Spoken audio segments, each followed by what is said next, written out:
I was just the maintenance guy.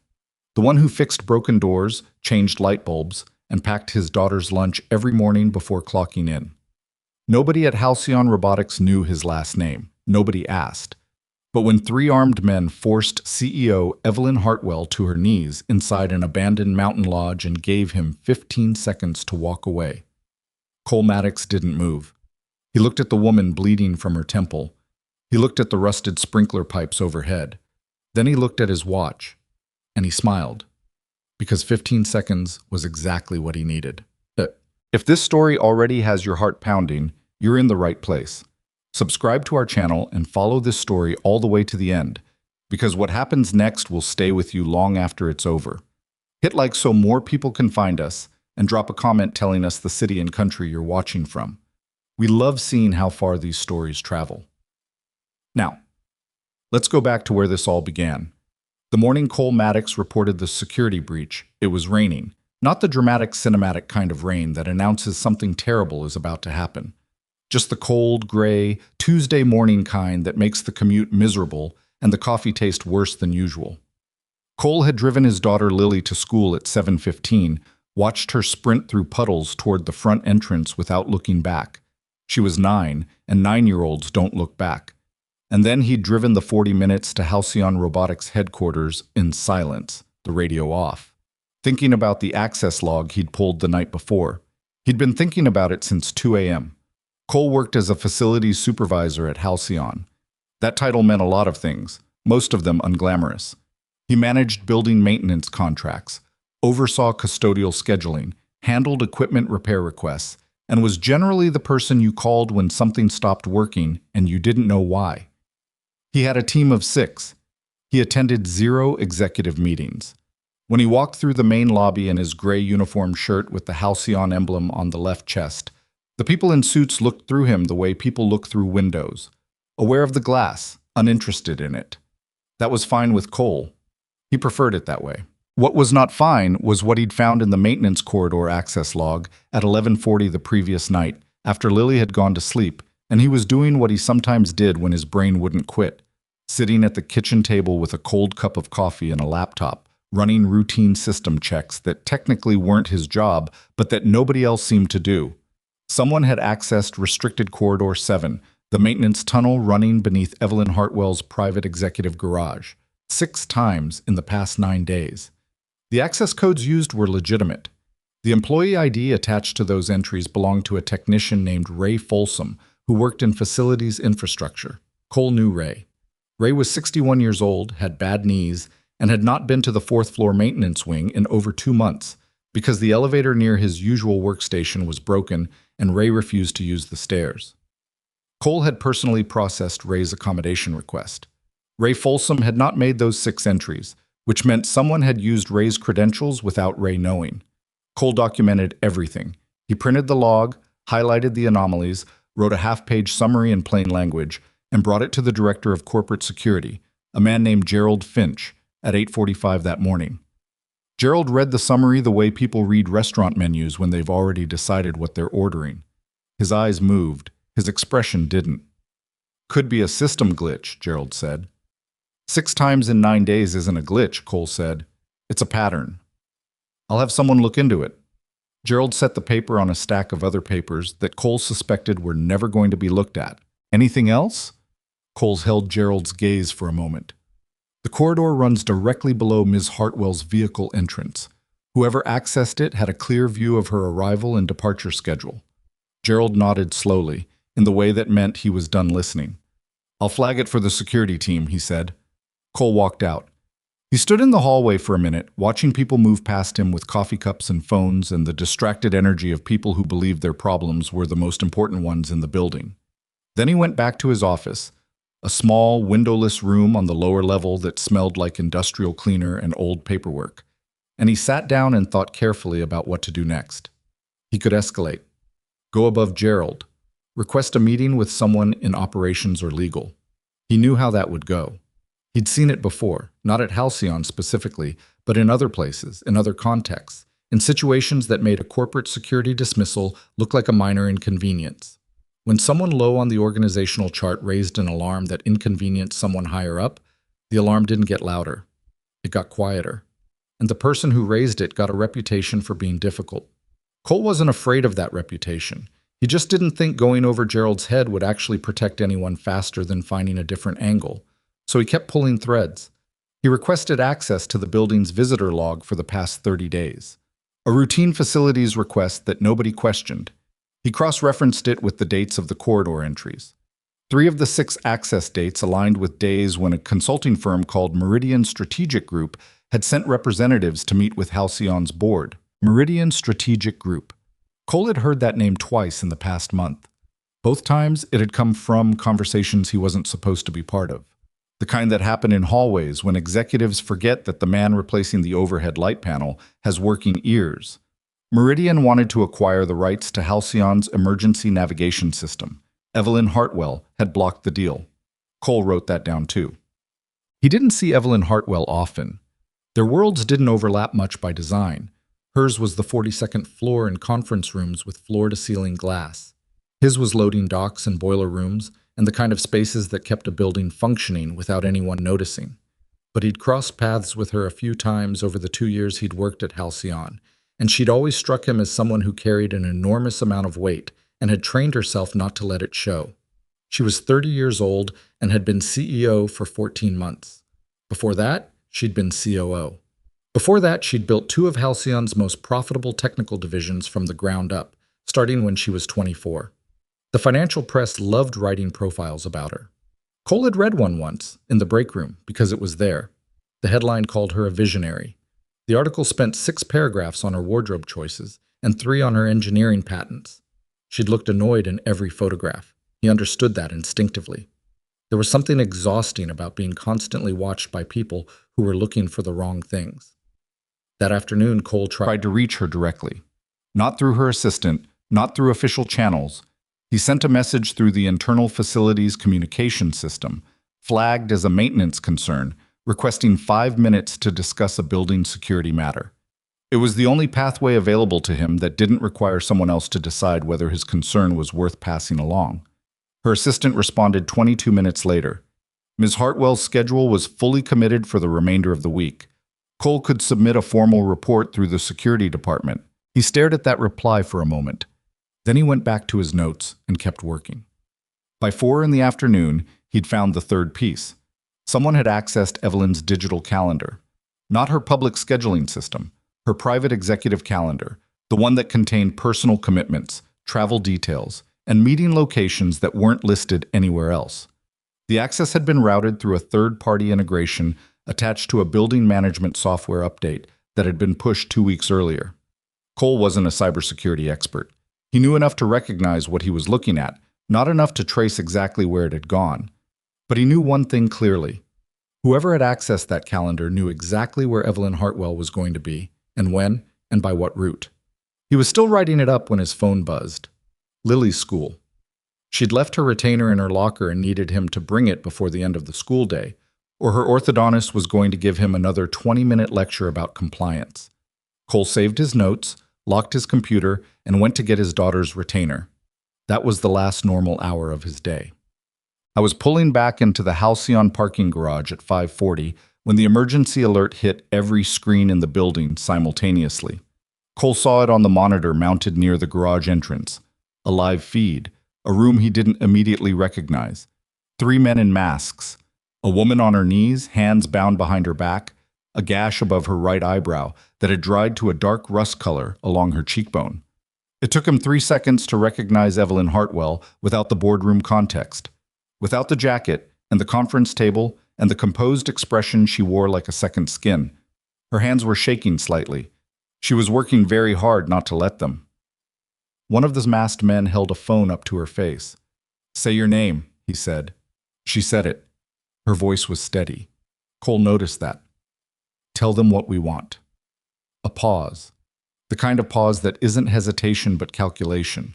The millisecond where someone decides how much defiance they can afford right now. "They want the biometric key," she said. "The authorization code for the emergency navigation system." The man behind the camera laughed. Short, satisfied. The feed cut. Lobby security was already on the phone. Halcyon's board members were being reached by their assistants. Gerald Finch was moving quickly through the atrium, talking into his earpiece with the energy of a man who had suddenly been reminded that his job was real. Cole stood by the garage entrance for a moment. They wanted the biometric authorization, not money, not leverage for a negotiation. The technology itself, access to it, specifically routed through Evelyn's personal authentication, because hers was the only clearance that bypassed the secondary board approval process. This wasn't a random kidnapping. This was a targeted technical extraction. Someone had researched the authorization structure. Someone knew exactly whose biometrics would open the door and exactly how to get that person alone. Someone inside Halcyon had planned this. Cole went back to his car. He retrieved the notes he'd been working on all day, printed, not digital, because some habits from his previous life never fully left. And he looked at the 3 threads he'd pulled: the corridor access, the meridian connection, the calendar breach. Then he looked at the timeline. Evelyn had left for a private company retreat that afternoon. Remote location, mountain road, off the usual route. Details that existed in only one place: her private calendar. Cole started his truck. I didn't call the police. He wasn't opposed to the police. He'd worked alongside law enforcement operatives in enough overseas contexts to respect what they did. But he also understood that hostage situations with internal conspirators required a specific kind of response time that institutional procedures didn't always allow.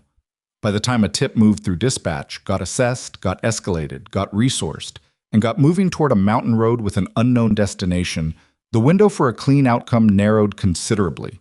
More practically, he didn't have a confirmed location to give them yet. He had a theory, 3 connected pieces of evidence, and 12 years of SEAL training telling him that the mountain company retreat, the one on Evelyn's calendar, the one nobody outside a very small circle was supposed to know about, was the only location that made operational sense for a group that needed privacy, access to roads, and time. Cole wasn't operating on certainty. He was operating on the weight of evidence and the fact that he'd spent the better part of a decade making consequential decisions with incomplete information, and that experience had given him a particular and uncomfortable relationship with hesitation. Hesitation was how you lost people. He'd learned that once, a long time ago, in a way he didn't think about if he could help it, in a way that had eventually led him to a quieter life, a daughter who was currently doing homework at his sister's house, and who expected him home by 8, and a job that involved fixing things that were broken rather than doing the other kinds of things he used to do. He pulled onto the mountain road at 6:15. The rain had gotten heavier. His headlights caught the wet asphalt, the guardrails, the dark shapes of pine trees pressing in from both sides. He drove with both hands on the wheel, and his mind doing the kind of quiet, systematic work that looks like nothing from the outside: cataloging, sequencing, identifying variables, planning for contingencies he hoped he wouldn't need. He wasn't angry. He'd noticed years ago that anger and effectiveness didn't coexist well under pressure. Anger was loud. Effective was quiet. He was very quiet. The abandoned lodge appeared through the trees at 6:47. He could see light through the ground floor windows. Not steady light, but the slightly uneven light of a generator. He could see a vehicle parked at the side entrance, and through the rain, the shape of at least one person moving behind the glass. Cole parked 200 meters back, on a bend in the road where the truck wouldn't be visible from the lodge entrance. He sat for a moment. Then he got out and walked toward the lights. No weapon, no tactical gear, no backup. Just a gray Halcyon Facilities uniform and 10 years of muscle memory that had never entirely gone to sleep, no matter how many school pickups and orthodontist appointments and broken elevator motors had accumulated on top of it. He walked up to the lodge's front entrance, and he pushed the door open and he stepped inside. The 3 men inside the main room looked at him the way people look at something that doesn't immediately compute. Evelyn was on her knees near the far wall, wrists zip-tied behind her back. She looked at him with an expression that was equal parts confusion and relief, and what he interpreted as a very controlled version of, "Please tell me you have a plan." The man in the center, tallest, standing slightly ahead of the others, the arrangement of someone accustomed to being in charge, looked Cole up and down, took in the uniform, the empty hands, the complete absence of anything resembling a threat. And then he started laughing. "Well," the man said. His voice was the kind of relaxed that people perform when they want to demonstrate they're not worried. "Look what the storm dragged in." Cole didn't say anything. He was looking at the ceiling, old sprinkler system, cast iron pipe. The elbow joint nearest the north wall had a slow mineral bleed, the kind that happened when a fitting was working loose from years of temperature cycling. There was a control panel for the building's electrical system mounted on the wall near the side corridor. And above the generator housing in the back room, he could see the door from here, there was a standard automatic reset relay. 15 seconds of darkness every time the system cycled. He'd fixed enough of those relays to know exactly how long they took. "You've got about 15 seconds, the man said. His tone was almost generous. "Walk back out that door, forget you were here, and you go home to whatever boring little life you've got. Nobody needs to know you showed up." Cole looked at Evelyn. She was watching him very carefully. He let his eyes move just briefly to the floor near her knees, then back up. It was the smallest possible signal, barely a movement, but she caught it. He could see it in the slight shift of her posture. Then he looked at the man in the center, and he spoke for the first time since walking through the door. 15 seconds is plenty." The room went quiet for exactly 1 beat. Then the laughter came back, louder this time, the 2 men flanking their leader joining in, the sound bouncing off the old wood-paneled walls of the empty lodge. They thought he was either stupid or suicidal. They were wrong. They just didn't have enough information yet to know it. Cole had spent 2 years at Halcyon being invisible. Before that, he'd spent more than a decade being the most dangerous person in rooms that didn't know he was dangerous. He understood, at a cellular level, that the most powerful advantage in any volatile situation wasn't firepower or backup or the element of dramatic surprise. It was the gap between what an opponent assumed and what was actually true. Right now, that gap was very large. He reached slowly toward the wall panel beside him, the one nobody had thought to stop him from standing near, because nobody thought the maintenance man was anything more than a maintenance man. And he rested his hand on the reset switch. He exhaled once, steady, slow. He thought about Lily, briefly, the way he always did before anything difficult. Not as a weight, but as an anchor. She was at her aunt's house. She was safe. She was doing homework and probably negotiating for an extra 30 minutes of television. He would be home by 8. He flipped the switch. The generator cut. Every light in the lodge went dark, and in the sudden disoriented silence, Cole Maddox began to move. The lights died at 6:53. Cole had counted on exactly that. Not the darkness itself, but what people did inside it. Trained people contracted. They moved toward walls, toward cover, toward each other. Untrained people froze for 2 to 3 seconds before their instincts kicked in and told them to do something, anything that felt like action. 3 seconds was a long time when you knew how to use it. He was already moving before the last flicker of generator light had faded from the lodge windows. The layout was fixed in his mind the way building layouts always were, after he'd stood in a space for more than 90 seconds. Not memorized deliberately, just absorbed, the way his training had rewired certain parts of his brain to treat any room as a problem to be solved before it became a trap. Main entrance behind him. 2 windows on the north wall, both latched. A side corridor running east toward what had been the lodge's kitchen and storage area. The generator housing in the back room, accessible through a door that was standing open about 40 degrees when he'd entered. The electrical panel to his left. The sprinkler control valve near the base of the north wall. And Evelyn, 12 feet ahead and slightly right, kneeling on the floor with her wrists bound and her eyes, before the lights died, fixed on him with the kind of focused attention that told him she was not going to panic. That mattered more than most people would have understood. A panicked hostage in total darkness could undo everything. A hostage who held still and trusted the process, even without knowing what the process was, bought the margins that made the difference. He'd given her one signal. His eyes to the floor, near her knees. Stay low. It was the oldest instruction in close quarters work, and either she'd read it or she hadn't. He was going to find out in approximately 11 seconds. The first man, the one who'd been standing to Damien's left, heavy-set, with the shifting weight of someone who held tension in his shoulders, made the mistake of calling out immediately. Damien. Sound. Position confirmed. 8 feet to Cole's right, slightly back from where he'd been standing when the lights went out. He'd moved toward the wall instinctively, which was exactly where Cole needed him not to be, because the wall was where Cole was heading. He crossed the distance in 4 steps, moving low and fast on the worn hardwood floor, and he hit the man from the side before the man had finished saying Damien's name. Not a punch, Cole wasn't interested in noise or in the kind of impact that required winding up. He used his elbow and his body weight and the angle of approach, driving into the man's arm and torso simultaneously, and the man's weapon. Cole had registered it as a semi-automatic handgun, mid-frame, carried cross-draw, clattered across the floor before the man understood what was happening to him. What followed wasn't elegant. The man was bigger than Cole, and in the dark with no reference points, big had its own advantages. He grabbed for Cole with both arms, caught fabric, couldn't hold it. Cole got a forearm across the man's throat. Not a choke, just pressure, just enough to tighten the man's focus onto breathing instead of fighting, and maneuvered him backward into the wall shelving unit, a heavy pine structure that had been holding old lodge equipment. It came down with a crash that was loud enough to disorient everyone in the room and bury the man's legs under 40 pounds of collapsed shelving.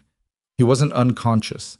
He was pinned and scared and breathing hard, which was sufficient. 8 seconds gone. Cole moved. Damien was shouting now, not words at first, just the reflexive sound of someone in charge whose control had evaporated faster than he could process. Cole tracked his voice toward the center of the room and adjusted his line, giving the position wide berth, circling toward Evelyn's last known location on the floor. The third man, younger, quicker, the one who'd been recording the video on his phone when Cole entered, had his phone out again now, using the screen as a flashlight, which was tactically the worst possible thing he could have done. It turned him into a lit target in a dark room and illuminated approximately 4 feet of floor around him, enough to see, but not enough to orientate. Cole stopped moving. He was 6 feet from Evelyn. He could hear her breathing, controlled and shallow, and he could tell from the sound that she was flat on the floor, not kneeling. She'd read the signal. He watched the phone light swing toward the collapsed shelving unit. The young man was looking for his partner, not for Cole, which meant his attention was pointed in exactly the wrong direction. Cole crossed to Evelyn in 2 steps, crouched, and got his hands on the zip tie at her wrists. He didn't have a blade, he hadn't had time to retrieve anything from the truck, but the zip ties were standard commercial hardware, not tactical restraints, and he'd been doing physical work with his hands for long enough that the leverage required wasn't a problem. He found the locking mechanism by feel, braced the tie against the edge of the floor molding, and pulled at the precise angle that stressed the lock rather than the band. It took 3 seconds, and it hurt his thumb. The tie snapped. "Can you move?" he said very quietly. Not a whisper. Whispers carried strangely in empty rooms, just low and close. "Yes," Evelyn said. Her voice was steady but slightly rough, like she'd been holding her jaw tight for hours. "My left knee is bad." "How bad?" "I can move, it's just not great." "Okay." He got his hand under her arm. "Stay below the phone light. There's a corridor to the east, door on your right. Get to it and stay low inside." "What are you—" "Go." She went. He could track her by sound, careful, deliberate movement across the floor, the slight catch in her breath when she put weight on the left knee, the soft sound of her shoulder contacting the corridor door frame as she found it by feel. 12 seconds. The backup lights came on. The lodge filled with a dim amber glow from the emergency strip lighting along the floor baseboards. Not bright, nothing like the overhead fixtures, but enough. Enough to see shapes and distances, enough to read expressions. Damien Crowe was standing 6 feet from Cole, holding his weapon with both hands, his face doing something complicated that wasn't quite fear and wasn't quite fury, and was probably the specific expression of a man who has suddenly discovered that his situation is not what he thought it was. The man against the shelving was alive and unhurt, one leg pinned under the collapsed unit, looking at Cole with the wide-eyed focus of someone recalculating everything very quickly. The younger man with the phone was standing near the north wall, his light now pointing at the floor, his gun still holstered because he hadn't processed the moment fast enough to draw it. 3 men. Cole was standing between them and the corridor. He was also, he was aware, unarmed, slightly out of breath, and operating on the back half of a long day that had started with a rainy school drop-off and a cold cup of coffee. His right shoulder ached from the impact with the shelving, and there was a long scrape along his left forearm from the floor molding that was going to be annoying later.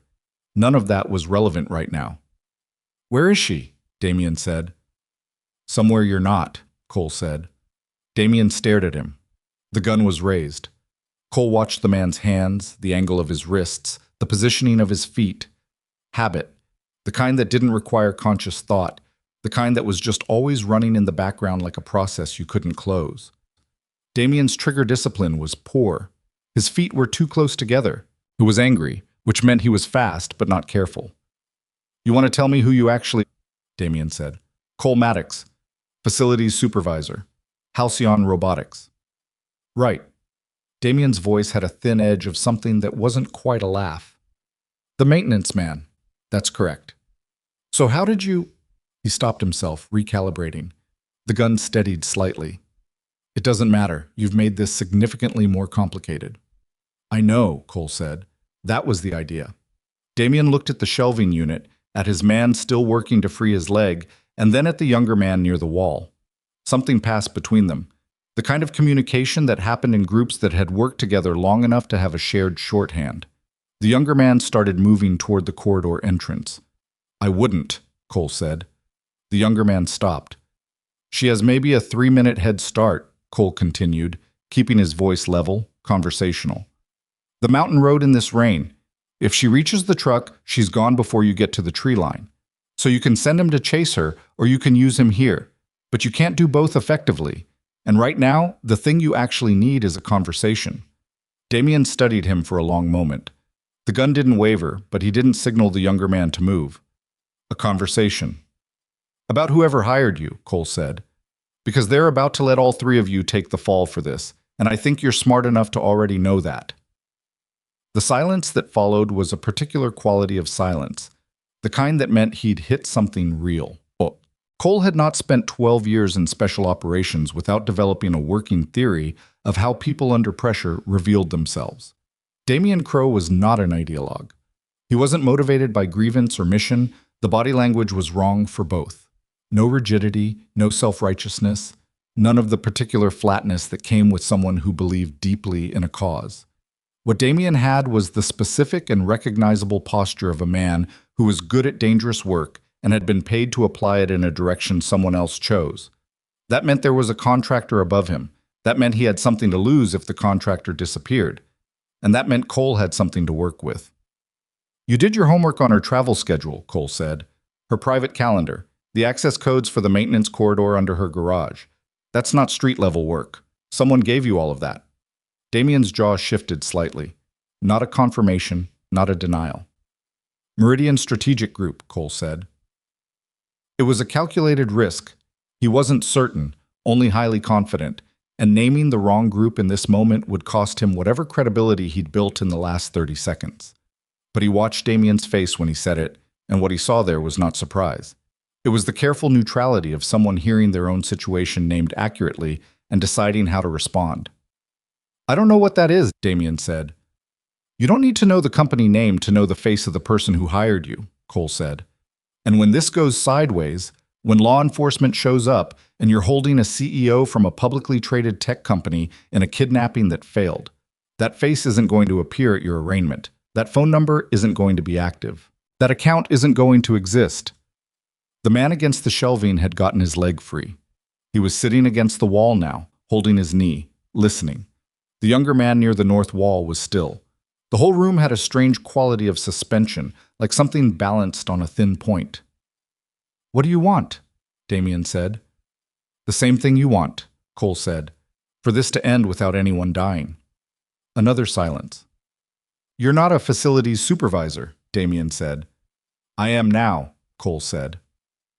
The negotiation, if you could call it that, and Cole was aware it was a generous use of the word, lasted approximately 4 minutes and covered very little ground.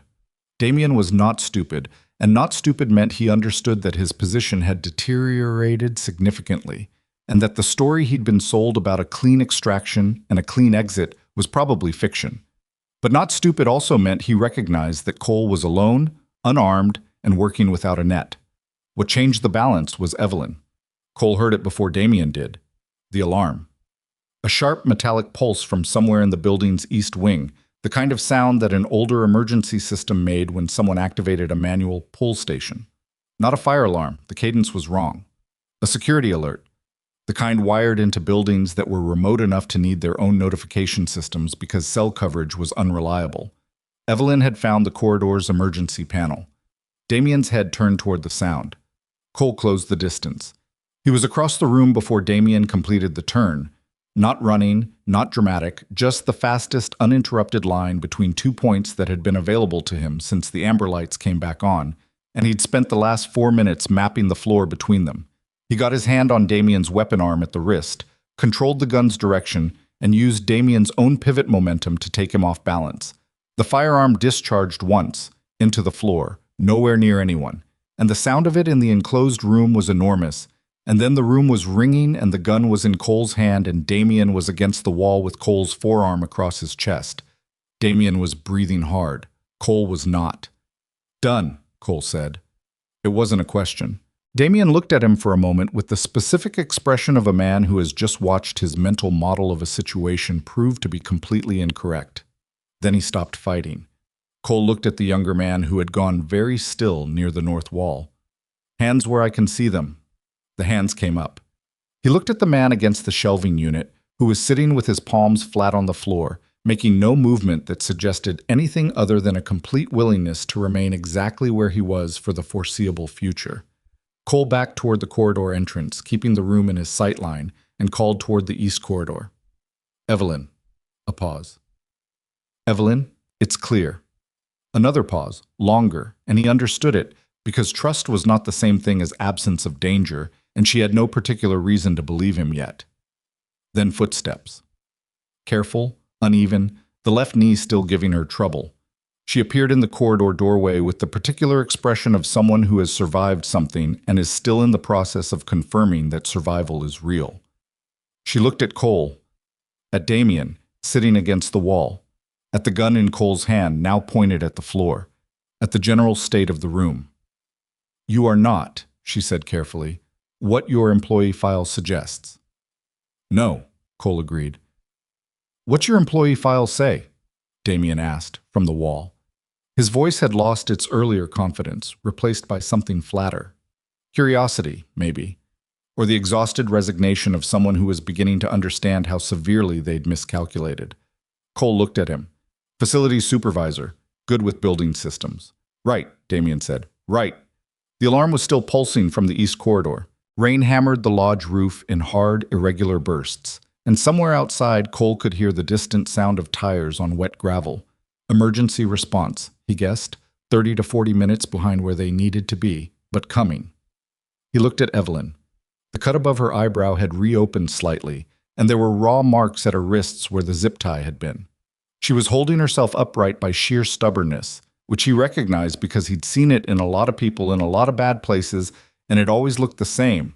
A particular quality of stillness that came not from calm but from the decision that falling apart could happen later, when there was time. "Can you make it outside?" he said. "Can you put that gun down before someone sees it and makes a wrong assumption?" she said. He considered that. Fair point. He set the gun on the windowsill behind him, far enough from the room that picking it up would require commitment, and reached for the zip ties that were coiled on the table, the same ones that had been on Evelyn's wrists an hour ago. He looked at Damien. "Arms behind you," he said. Damien complied, not happily, but without resistance. The calculation behind his eyes had shifted to something more practical. Options were narrowing, and he could see the perimeter. Cole secured all 3 men quickly and without ceremony. His hands knew the work. It didn't require thought, which left his mind free to run through what came next. The police were coming. Halcyon's board had almost certainly activated their crisis contacts the moment the video feed cut. There would be questions.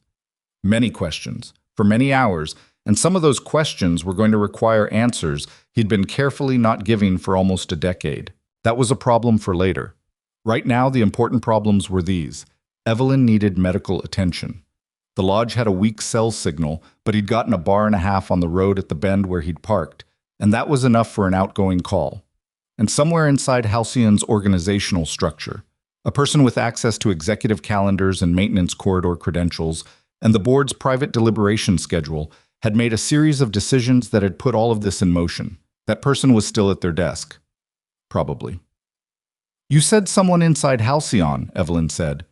She was leaning against the doorframe, her weight shifted to favor the right knee, watching him work. "On the calendar breach. You knew before tonight." I reported it this morning, he said. Security department. Her expression shifted. Gerald Finch. He told me he'd flag it. He didn't, she said. It wasn't a question. No, Cole said. She was quiet for a moment.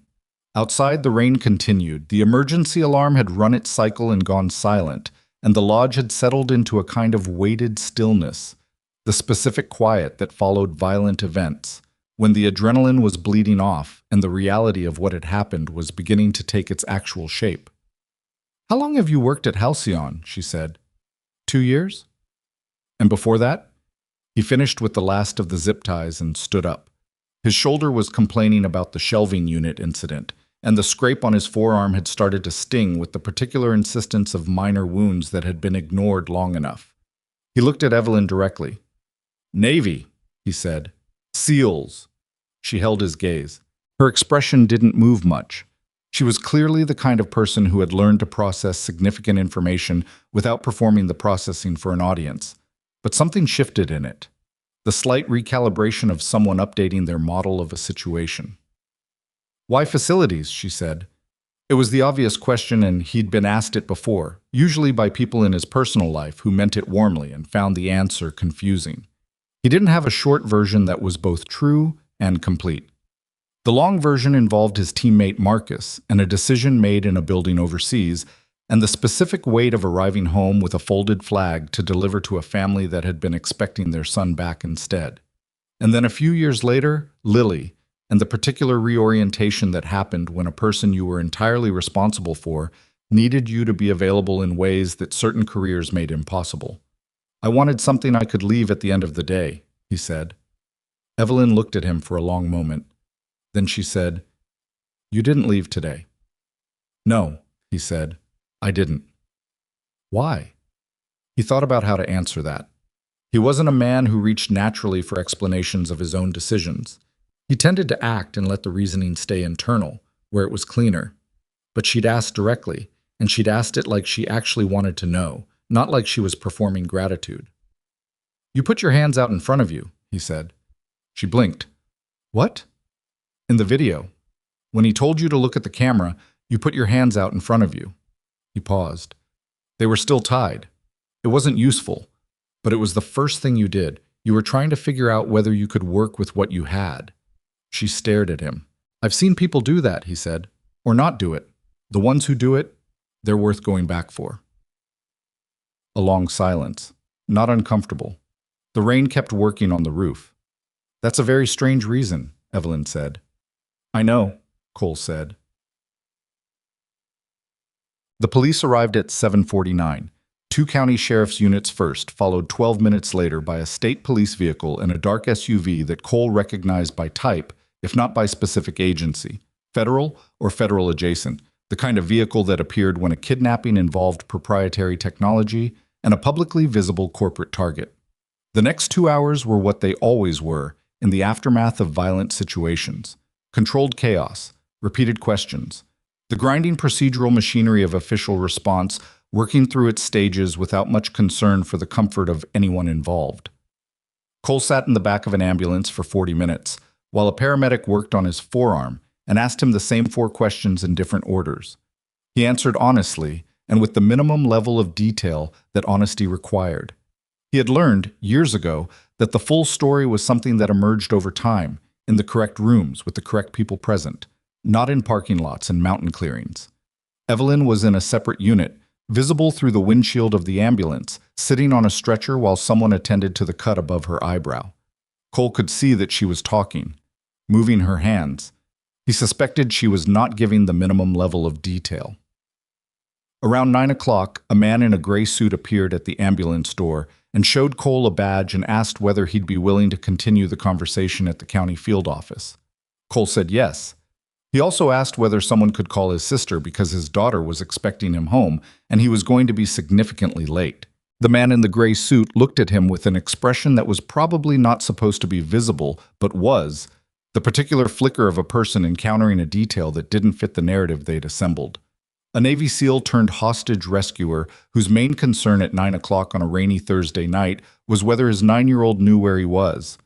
I can arrange that, the man said. Thank you, Cole said. He looked out the ambulance window at the lodge, at the activity around it, at the darkness of the mountain beyond the reach of the emergency lights. Somewhere behind him, in the machinery of all this, Damien and his 2 men were being processed. Somewhere farther back, beyond the mountain and the rain and the procedural night ahead, someone at Halcyon was sitting with the knowledge that this had failed, that Evelyn was alive, that the biometric key was still locked, that the trail of corridor access logs and calendar breaches and meridian connections was intact and documented and in the hands of a facilities supervisor who had, apparently, better than expected reading comprehension for a man who changed light bulbs. Cole would deal with that later. He would deal with Gerald Finch and the board and the shape of whatever came next at Halcyon, when there was daylight and coffee and a clearer picture of the full architecture of what had been built against Evelyn without her knowing. Right now, he was going to call his sister. I was going to tell Lily he was fine, just running late. Something came up at work, which was technically accurate in a way that would require years of explanation to fully unpack. And he was going to listen to her complain about her homework and remind him that he'd promised to fix the broken hinge on her bedroom door this weekend.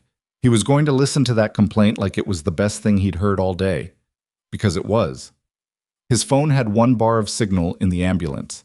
He dialed his sister's number and waited, watching the rain come down on the mountain road and the lights of the official vehicles making sharp patterns against the wet pine trees. And when his sister picked up and said, before he'd said anything, "Cole, where in the world are you? Lily has been asking since 7:30.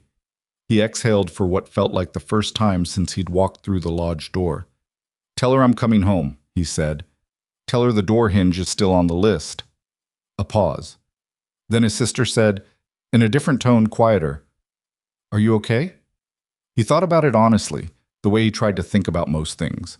The shoulder, the forearm, the 2 hours ahead of him in a county field office, the person at Halcyon who was still unaccounted for, the memory of Evelyn's hands reaching forward in the video, the 15 seconds, the amber light coming back on, Damien's face when his model of the situation collapsed. "Getting there," Cole said. The county field office smelled like burnt coffee and old carpet, which Cole found oddly comforting after 3 hours in a mountain lodge that smelled like mildew and adrenaline. He sat across a laminate table from 2 investigators, a county detective named Brower, who looked like he'd been pulled from bed and hadn't forgiven anyone for it yet, and a federal agent named Calloway, who wore her composure like a garment she'd had, tailored specifically to communicate that she was the most patient person in any room she entered. Cole recognized the type. He'd worked alongside people like Calloway in contexts that neither of them would ever reference in this particular conversation. She recognized his type too. He could tell by the way she'd read his background summary, not surprised exactly, but the specific stillness of someone encountering a file that explained several things they'd been quietly wondering about for the past 90 minutes. "Walk me through the corridor access report again," Brower said. He had a legal pad and a pen, and he used both with the earnest thoroughness of someone who distrusted digital recording.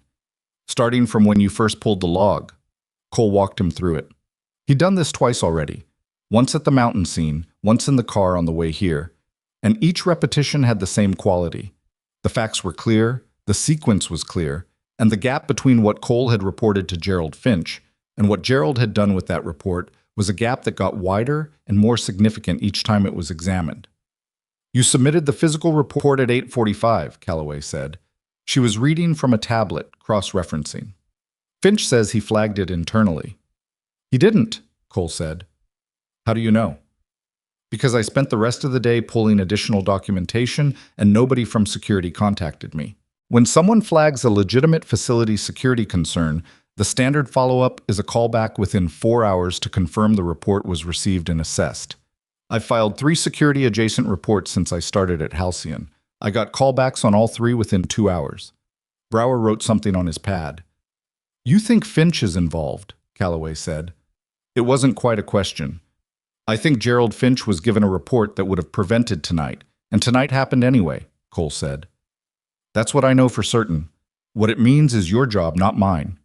Calloway looked at him for a moment with an expression that was professionally neutral, but contained underneath it something that might have been appreciation for the precision of the answer. "Fair enough," she said. They went through the meridian connection next, and then the calendar breach, And then Cole laid out the document he'd printed before leaving his office. The physical copy he'd tucked into the truck's center console before driving up the mountain, the one that had his notes and the access log printout and the visitor cross-reference. Calloway photographed every page carefully. Brower wrote more things on his pad. At some point, someone brought Cole a cup of coffee that was objectively terrible, and he drank all of it. It was 11:40 by the time they finished. Calloway walked him out to the building's front entrance, where his truck had been brought down from the mountain road by a sheriff's deputy who'd had the consideration to park it correctly. "One more thing," Calloway said at the door. "When you decided to go up that mountain, you didn't call us first. I didn't have a confirmed location to give you. You had a theory. A theory and a 45-minute response time is a different equation than a confirmed location and a 45-minute response time," Cole said. She looked at him steadily. "You understand why I have to put that in a report?" "I do," he said. And I'd make the same call again," he said. "With the same information in the same window. I'd make the same call." Calloway held his gaze for a moment. Then she nodded once. Not agreement exactly, but the acknowledgement of an answer that was at least honest. "Get some sleep, Mr. Maddox." He drove home in the rain with the heater running and the radio off and his right shoulder getting progressively louder about its grievances. His sister had texted at 10:47 to say Lily was asleep on the couch, and she'd put her in the guest room rather than drive her home in the rain, which was the right call. And he texted back a thank you that felt completely insufficient for what the evening had actually required of her. He got home at 12:15, moved through his quiet house, stood in the hallway outside Lily's room for a moment. He could hear her breathing through the slightly open door. Even. Slow. The uncomplicated breathing of someone who didn't know yet that the world contained mountain lodges and zip ties, and the specific gap between the person your father used to be and the person he was trying to be now. He didn't open the door. He just stood there for a minute, which was enough. Then he went to bed and lay awake until 3:30, thinking about Gerald Finch. I was back at Halcyon by 8 the next morning. His forearm had a bandage on it that was visible below his uniform sleeve, and he'd slept badly. And the shoulder was doing what shoulders did the day after you drove it into a shelving unit, which was remind you loudly and specifically of exactly what you'd done. He stopped at the coffee station in the main lobby and poured himself something that was at least marginally better than the field office version, and carried it downstairs to his office.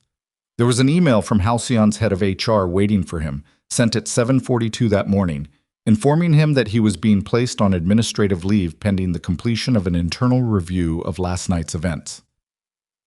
Standard language, not hostile.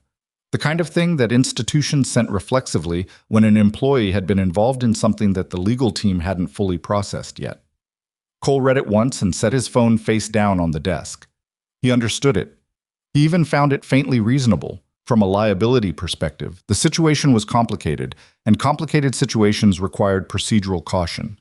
A facilities supervisor who had gone to a kidnapping site alone and without authorization was not a simple narrative, regardless of the outcome. He was on his second cup of coffee and working through the question of what, practically, he should do next when his office door opened without a knock. Evelyn Hartwell was wearing a dark blazer over what looked like yesterday's shirt, and there was a small butterfly closure above her right eyebrow where the cut had been attended to. She had a travel cup in one hand and the particular expression of someone who had also slept badly and had decided that the day was going to happen regardless of that fact. She looked at his office, the windowless room, the stacked maintenance manuals, the desk that was slightly too small, the single potted plant that was about 2 weeks past needing water. And she didn't say anything about any of it. She just stepped inside and pulled the door closed behind her. "You got the HR email," she said. "Half an hour ago," Cole said. "I told them not to send it yet." "It's fine. It's the correct procedural response." She set her travel cup on the edge of his desk and crossed her arms, which he was beginning to recognize as her default configuration when she was working through something she hadn't fully resolved. "It's not fine. You went up that mountain because someone at this company didn't do their job, and the first official communication you received this morning treats you like a liability." "I am a liability," he said. "From the legal team's perspective. I went to an active hostage site without law enforcement authorization and discharged a firearm." "You discharged it into the floor while disarming someone." "That's a detail. It's the relevant detail." Cole looked at her.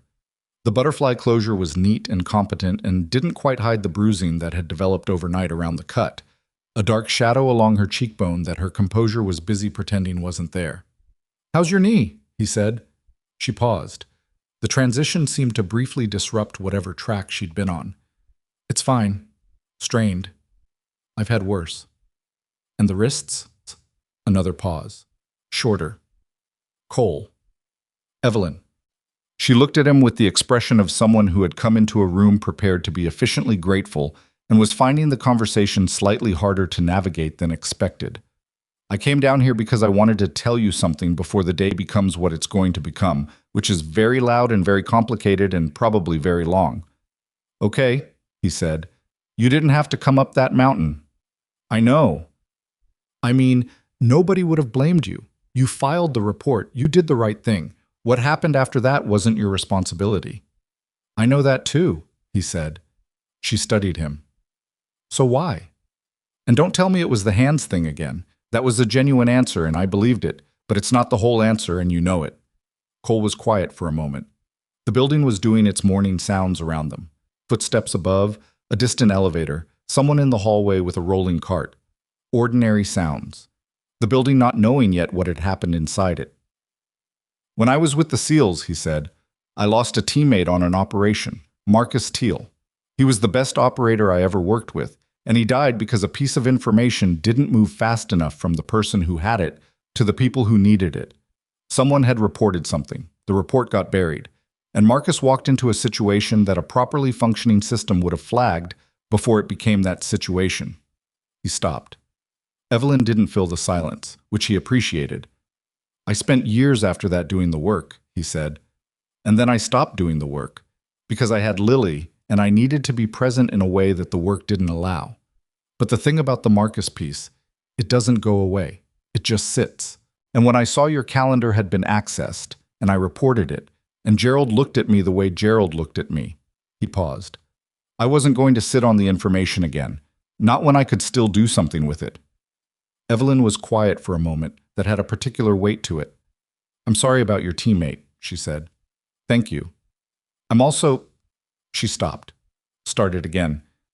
"I'm going to be honest with you, which is apparently my mode today. I didn't know your name 6 weeks ago. I didn't know you existed. You've worked here for 2 years and I walked past you in the lobby and you were just part of the building.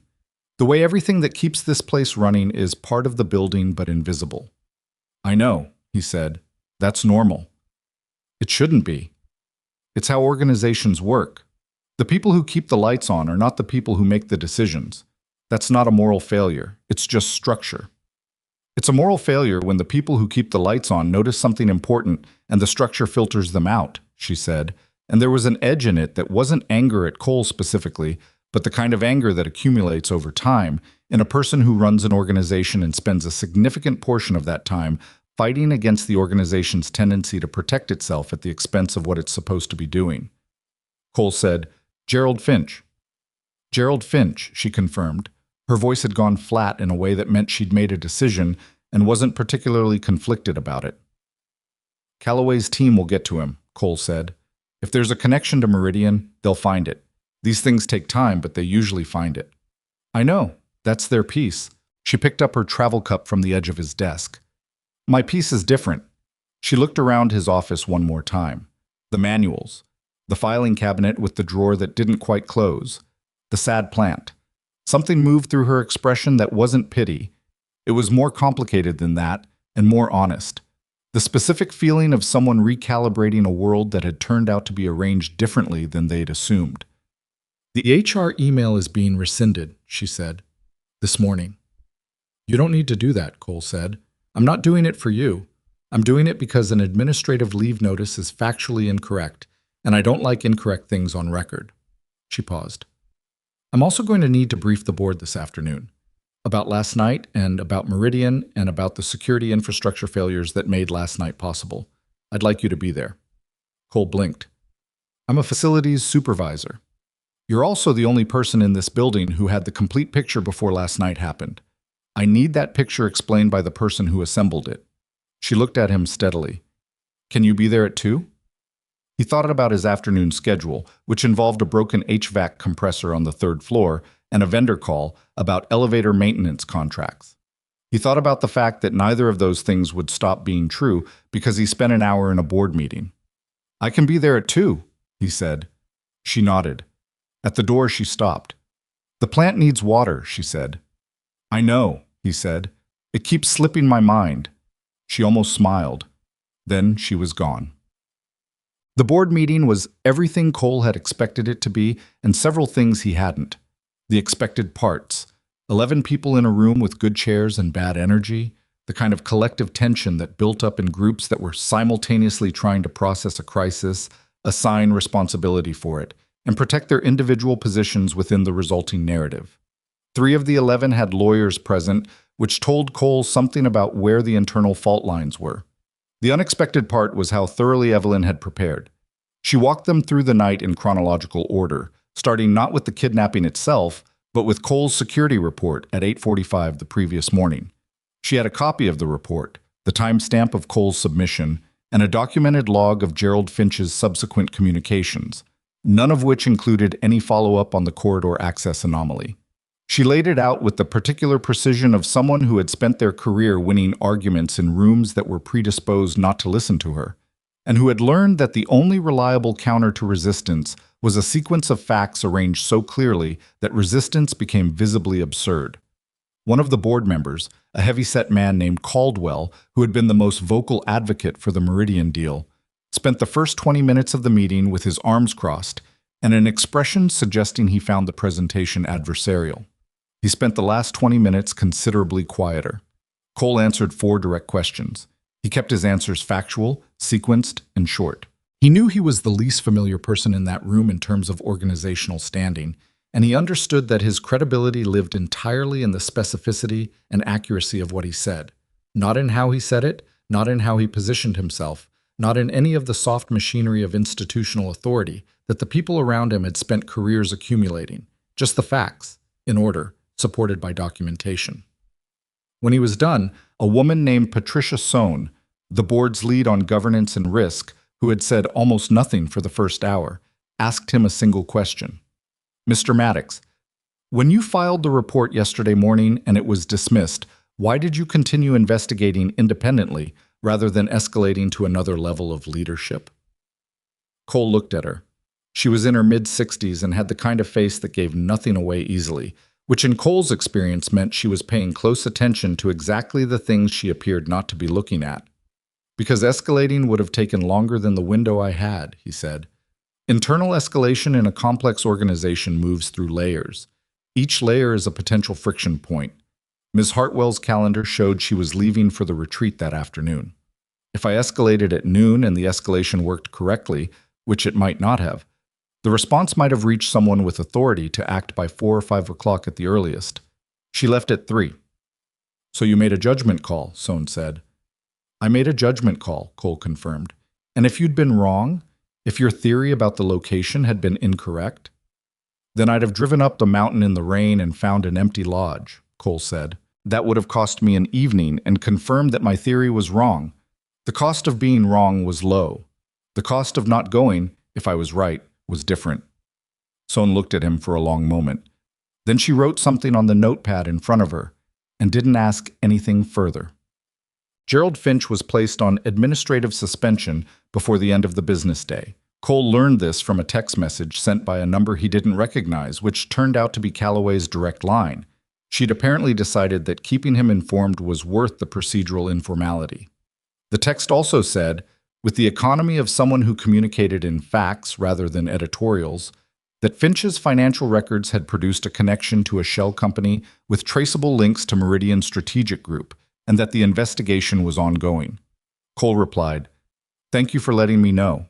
She replied, "Don't go to any more mountain lodges without calling first." He put his phone in his pocket and finished the HVAC compressor report that he'd been unable to start until 4:30 because of the board meeting. 2 days passed, the compressor got fixed, the elevator maintenance contract got renewed. Cole's forearm stopped being interesting to look at once the bandage came off, and his shoulder improved enough by Friday morning that he stopped noticing it when he reached for things above shoulder height, which he counted as a satisfactory recovery trajectory. Lily, for her part, had accepted the explanation that Daddy had to help with an emergency at work on Thursday night with the pragmatic equanimity of a 9-year-old who had learned that adults sometimes had to do unpredictable things in the evenings, and that the important thing was that they came home afterward. She did remind him 3 times about the bedroom door hinge. He fixed it Saturday morning. On Friday afternoon, there was a knock at the door of his lower-level office. He looked up from the elevator contract and found one of Evelyn's assistants, a young man named Derek, who was visibly uncomfortable being below the 4th floor, the way some people were uncomfortable in basements even when nothing was wrong with the basement. "Ms. Hartwell asks if you have a few minutes," Derek said. "Sure," Cole said. She came herself rather than sending Derek back with instructions, which he hadn't expected. She was in different clothes than she'd been wearing at the board meeting, slightly more casual, the kind of deliberate casual that still looked considered. The butterfly closure had been replaced by a small, regular bandage. She was carrying 2 cups of coffee from the executive floor station, which was meaningfully better than the lobby coffee, and she set one on his desk without asking. "How's the shoulder?" she said. "Better. How's the knee?" "I walked down the stairs instead of taking the elevator, so make of that what you will." He made of it that she was stubborn about not letting injuries inconvenience her more than she could help, which was consistent with everything else he'd observed. He picked up the coffee. "I wanted to update you on a few things," she said, settling into the chair across from his desk that was slightly too low because it was meant for visiting contractors and not for extended conversations with CEOs. She didn't appear to notice or mind. "Gerald's out. The investigation is going to take months, but his access is terminated and the board has approved an immediate third-party security audit of the whole infrastructure, access controls, calendar permissions, everything." "Good," Cole said. "We also retained an outside firm to map the full extent of the Meridian connection inside the company. It's possible Gerald isn't the only person they reached. It's probable, actually, given how much information they managed to access." She paused. "I want to know where all the holes are, not just the one that was in the news this week." "That's the right call," he said. "I'm full of right calls lately," she said, with a dry edge that suggested she was aware of the irony given that 24 hours before the kidnapping she'd been too busy to read his security report. She didn't say that part, but he could see it in her face. The specific accountability of someone who was looking at a situation and including themselves in the ledger of what went wrong. He respected that. A lot of people in her position would have taken the narrative that was most available to them. The external threat, the insider betrayal, the heroic resolution, all of it constructed in a way that placed leadership at the center of the outcome without requiring leadership to examine its role in the conditions that allowed the threat to develop. She wasn't doing that. "There's also something I want to ask you," she said. She held her coffee cup in both hands and looked at him directly, which he'd noticed was her default mode for conversations she found significant. "And I want to be clear that the answer doesn't affect your position here, or your status following the incident, or anything procedural. This is a separate question." "Okay," he said. "The security audit is going to produce a set of recommendations. One of the recommendations, I already know this because I've spoken to the firm, is going to be about internal security processes and the handling of facility-level reports. The gap between what you filed and what happened with it." "Structural problem," Cole said. "Not unique to Halcyon. Happens everywhere." "I know. The recommendation is going to suggest building a better intake process for security-adjacent reports that originate below the senior management level. A way for that information to move faster and reach the right people without having to pass through someone like Gerald, who had his own reasons for filtering it." She paused. "I want someone who understands both the facility level and the security level to help design that process. Someone who has seen what happens when it fails." Cole looked at her. "You're asking if I want to work on building your internal reporting system. I'm asking if you'd be willing to consult on it. It wouldn't change your role permanently, unless you wanted it to. It would be project-based. You'd work with the audit firm, and with whoever we bring in to lead the reform security function." She paused again. "You'd also have direct access to my office on the project, which is not a resource I extend carelessly." Cole thought about it. The HVAC compressor and the elevator contracts and the 6-person team he managed who were genuinely good at their work and who depended on him to run the operational side of the building correctly. He thought about Marcus. and about the 18-month gap between when someone noticed something and when it reached the people who could act on it. He thought about the very simple fact that he was good at fixing things that were broken. "When does the audit firm start?" he said. "Monday. I'll need to manage my team's schedule around the project commitments. There are 3 facilities projects in active status, and I can't let those drift." "Understood. We can be flexible on timing. And I want it on record that the project is consultative. I'm not leaving facilities." "Also understood." Something in her expression had shifted slightly. Not relief exactly, but the particular quality of a person who has made a request expecting it might be refused and is processing the fact that it wasn't. "Can I ask why?" "The last part. Why you want to stay in facilities." He thought about how to say it accurately. "Because the building needs to work," he said. "The lights, the elevators, the HVAC, all of it. When those things fail, everything else fails. The executives on the 4th floor don't think about that until it stops working. My job is to make sure it doesn't stop working." He paused. "I find that satisfying. I don't want to leave it." Evelyn looked at him for a moment. Then she said, "You're the most unusual person I've ever given a security badge to." "I'm the most usual person in this building," Cole said. "That's kind of the point." She stood up, picked up her coffee, and looked at his plant, which was marginally less distressed than it had been 2 days earlier because he'd watered it Thursday evening while he was thinking about Calloway's debrief questions. "It's improving," she said. "Slow process," he said. "Most things worth doing are," she said, and she left. The following Tuesday, Cole was in the 3rd floor server room investigating an intermittent power fluctuation when his phone rang. Unknown number. He answered it on the 2nd ring. "Mr. Maddox." A voice he didn't recognize. Male, controlled, the practiced smoothness of someone accustomed to making cold calls in situations where the person on the other end had reason not to be receptive. "My name isn't important. What's important is that some colleagues of mine have a significant interest in the outcome of the Halcyon security audit, and we'd like to have a conversation about how certain findings might be shaped." Cole was quiet for a moment. "You've reached the wrong number," he said. "I don't think I have," the man said. "You're Cole Maddox, Halcyon Facilities. You're consulting on the audit. You have access to preliminary findings that—" "You've reached the wrong number," Cole said again. His voice had a specific quality that he only occasionally used. Not threatening, not loud, just absolutely final. The tone of someone whose position on a matter was entirely closed. "And I'm going to tell you one thing before I hang up, which is that this call is going to be reported to the federal investigators currently working the Meridian connection within the next 20 minutes. That's not a threat. That's just what's going to happen." A silence on the line. Then the man hung up. Cole stood in the server room for a moment, surrounded by the hum of cooling fans and the soft ambient light of status indicators, and he called Calloway. She answered on the 1st ring. "I just got a call," he said. "Unknown number. Someone who knew I was consulting on the audit." "Tell me," she said. He told her. All of it, verbatim, the way the SEALs had trained him to retain and reproduce verbal information accurately under conditions where notes weren't possible. She was quiet through all of it, and when he finished she said, "This is good, actually. They're nervous. Nervous means they're not as contained as they thought they were." "How long until you have enough?" Cole asked. "Not long," she said.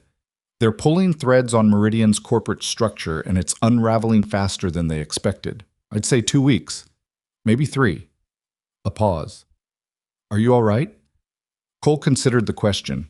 He was standing in a server room. His shoulder felt normal. His forearm was healed. In 40 minutes, he had a call with the external audit firm about the first phase of their facility security assessment. And after that, he had to talk to his team about the revised HVAC maintenance schedule for the winter prep cycle. "Yeah," he said. "I'm good." "The call was smart," Calloway said, "calling me immediately. Some people in your position would have been tempted to handle it themselves." "I'm a facilities supervisor," Cole said. "Not everything is my problem to fix." A brief pause that might have contained a laugh. "Right," Calloway said. "Stay available. I may need a follow-up statement." "I'll be here," Cole said.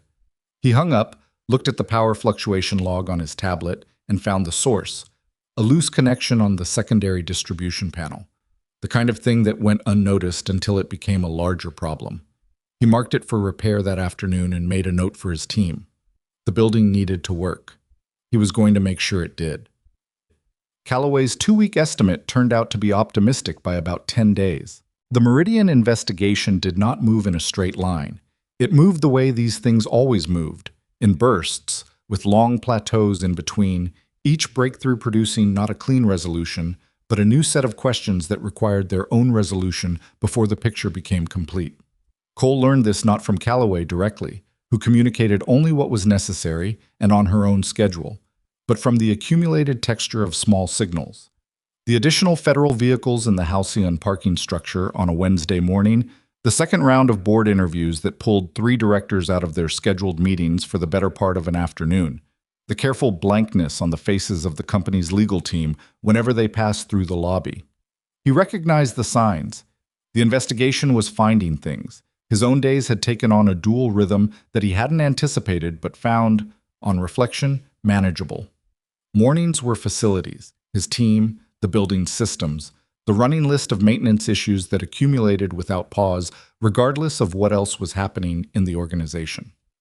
Twice a week, usually Tuesday and Thursday afternoons, he sat with the external audit firm in a conference room on the second floor and worked through the security infrastructure assessment, specifically the sections that dealt with internal reporting pathways and facility-level access control. The audit firm had sent 2 people, a lead consultant named Vera Okafor, who was precise and direct and had the comfortable authority of someone who had done this work long enough to stop being impressed by institutional complexity, and a younger associate named James, who took very thorough notes and asked clarifying questions that were occasionally so specific they made Cole reconsider things he'd thought were obvious. The work was genuinely interesting, which surprised him slightly.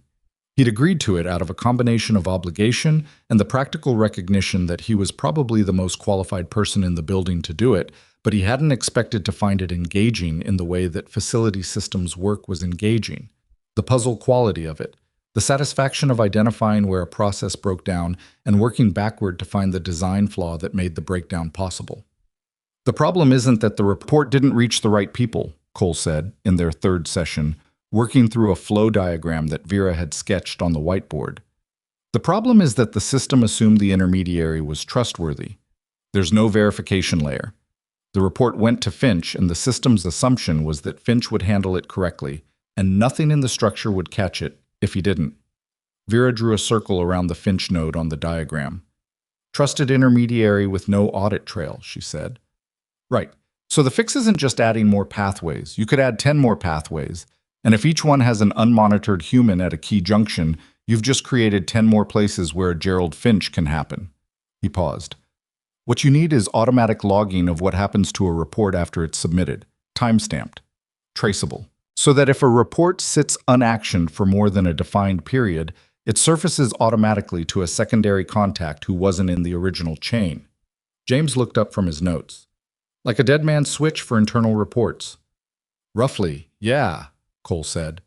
Vera looked at him with an expression that he'd come to recognize as her version of approval, which was considerably more restrained than most people's.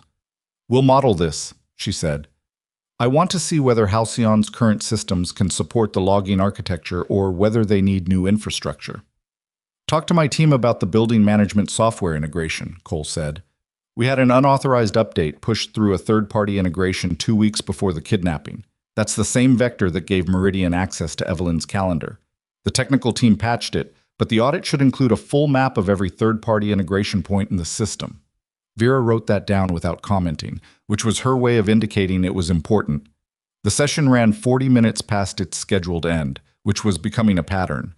Cole drove home that Thursday evening thinking about dead man switches and trusted intermediaries and the specific shape of systems that failed not because they were built wrong, but because they were built by people who assumed good faith would be evenly distributed throughout the organization. It was a reasonable assumption, most of the time. Most of the time was not all of the time. 3 weeks after the lodge, Lily asked him about his arm. They were at the kitchen table on a Saturday morning, pancakes on the stove, Lily doing the particular 9-year-old version of helping that involved standing very close and offering opinions on technique without performing any of the physical work. She'd been watching him turn the pancakes with his left hand, slightly awkward, favoring the right arm in a way that was mostly unconscious by then, but apparently not invisible. Did you hurt it at work? She said. Cole looked at his forearm. The scar from the floor molding had faded to the color of old pink and wasn't particularly dramatic to look at, but it was there and it ran about 3 inches, and it was clearly not a recent paper cut. Yeah, he said. Just a scrape. It's fine now. Lily studied it with the solemn attention she applied to things she found suspicious. She was a thoughtful kid, more interior than he'd been at her age, more willing to sit with something until she'd turned it over completely. He watched her turning this over now, and he waited, because rushing her conclusions had never worked. Derek from school's dad works in construction, she said finally. He has a bunch of scars. Construction is physical work, Cole said. Facilities is too sometimes. Is it dangerous? He flipped the pancake. Thought about how to answer that in a way that was honest and also appropriate for a 9-year-old on a Saturday morning. It can be, he said. Sometimes things go wrong with building systems and fixing them is complicated, but I'm careful. She absorbed that. Then, you were really late that Thursday. I know. I'm sorry about that. Aunt Jenny said you had an emergency. I did. What kind? He slid the pancake onto the plate and looked at her.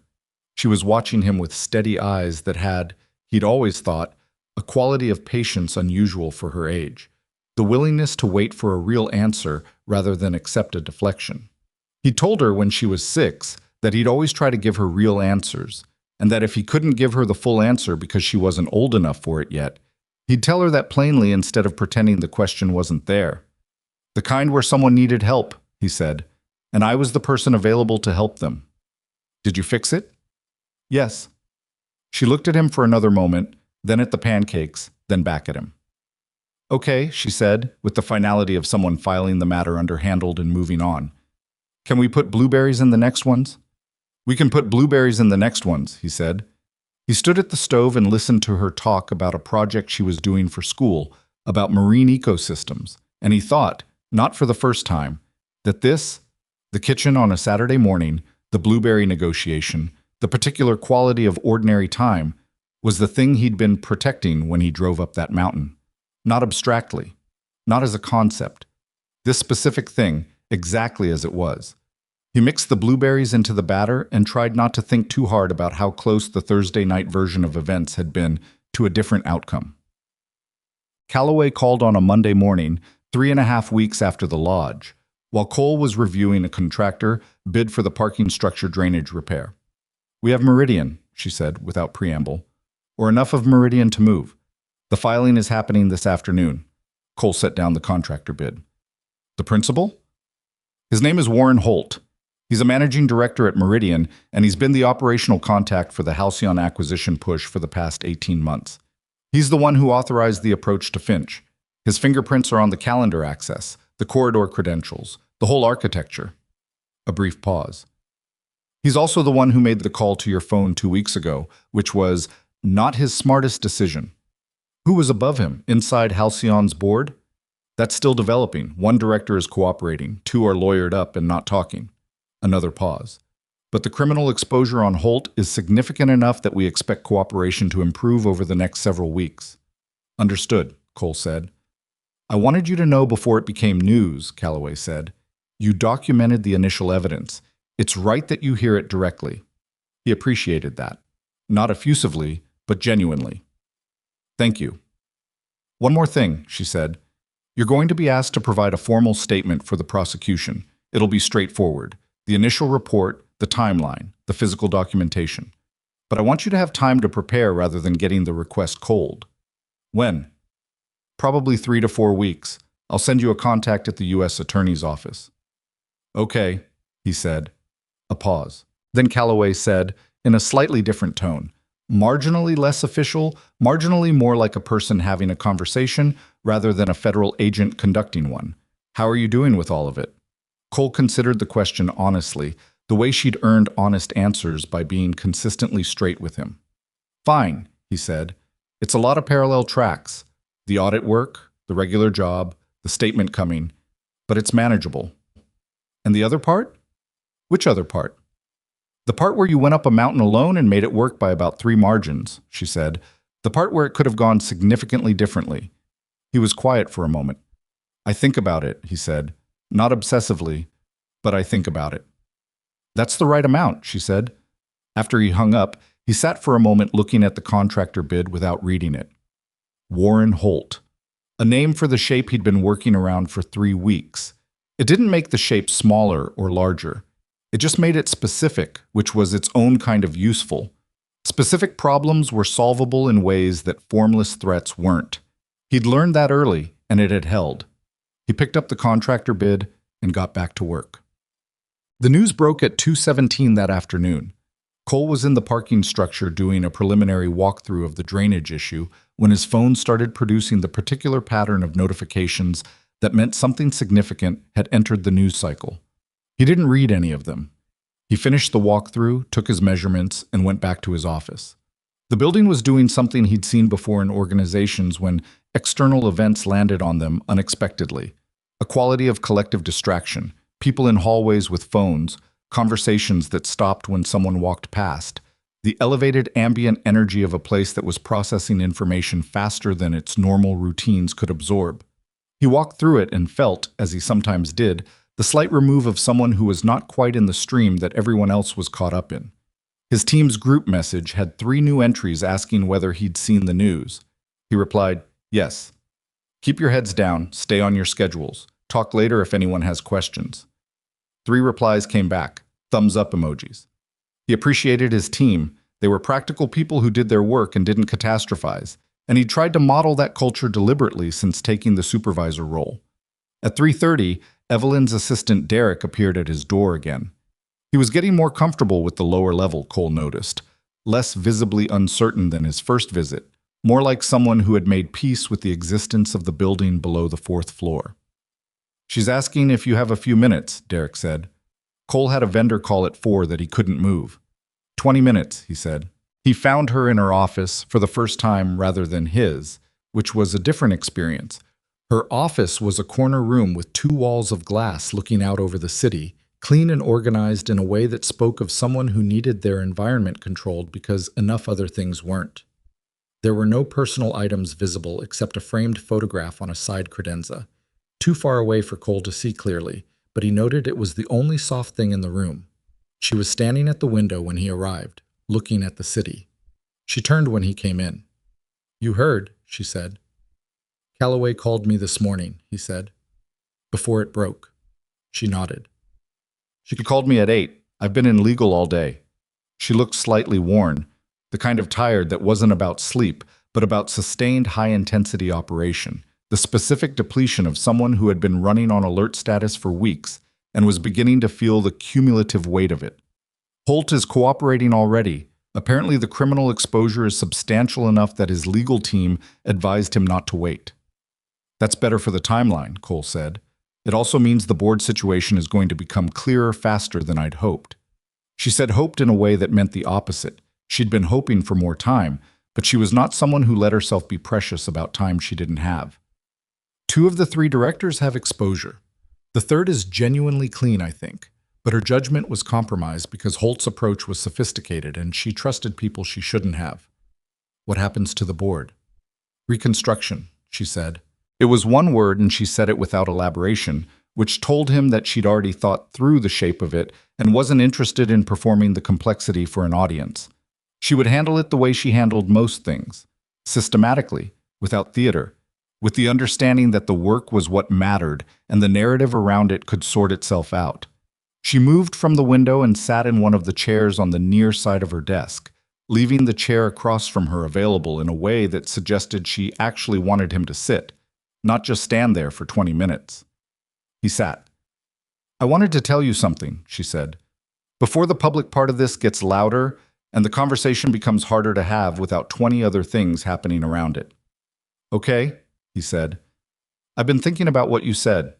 In your office, about Marcus." She held his gaze steadily. "And about why you stayed in facilities. You don't have to. I know I don't. I want to." She paused. "I've run this company for 14 months. Before that, I was building divisions within it for 6 years.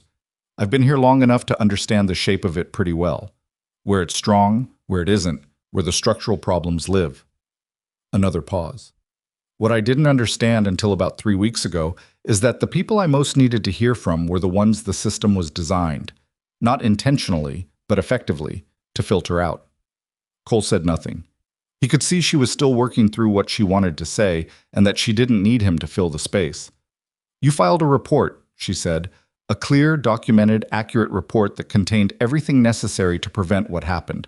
And the system took that report and set it in front of a man who had been paid to make it disappear.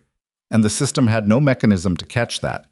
And I had no mechanism to catch that because I had built a company that was very good at many things and had a significant blind spot in the one place that turned out to matter most."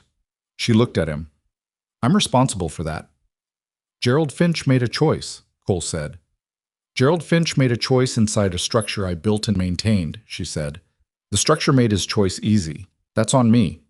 He looked at her.